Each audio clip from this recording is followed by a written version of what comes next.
I'm thoroughly enjoying the event, and I absolutely love the location, Budapest. And I think actually it's very reflective of the future. When you think about distinctive spaces, nobody could ever forget being at the Corinthia and seeing the amazing settings that you've created for us for this event.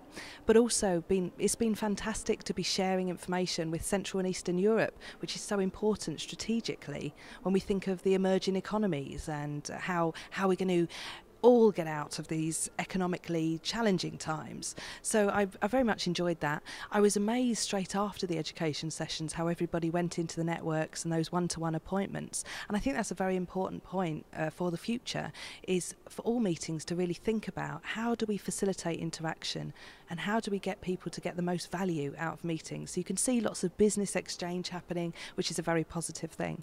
And the networking is very good too. So at this point, I would say that I haven't really got much criticism of it. It's always a pleasure to speak about the research and to engage with industry. The conversations that are going on are very insightful. I always think, I'm an educator, that it's important that you get as much educational content. So I guess I would hope that in future years there's more of those kind of sessions, and I hope that maybe there's scope for partnership with Meeting Professionals International, MPI, because I know that there's a very great focus on education.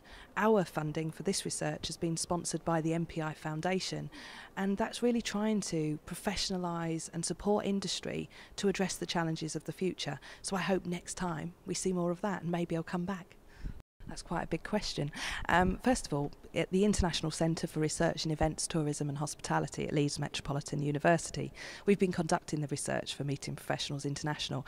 And what we've seen is a number of trends, from political changes, so a sense of more instability in the longer term that all of the meetings industry needs to cope with.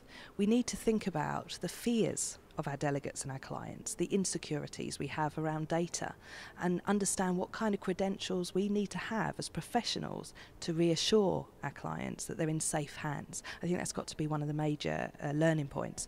There are so many trends out there, but certainly new generations. It's not just about younger people, but it's about older people, and it's about 5 generations in one space. Now that's going to have a dramatic impact on how we design meetings and how we design our venues, because we have people who are living longer, working longer, wanting to attend meetings, who may be experiencing mobility issues because of age. So we need to think about that design more effectively. And a big thing also is in environment and responsibility. So corporate social responsibility, how are we operating ethically? Now the meetings industry is about people. The big thing in corporate social responsibility is social. So if you're not engaging in CSR, then perhaps there's something wrong. You need to think about that.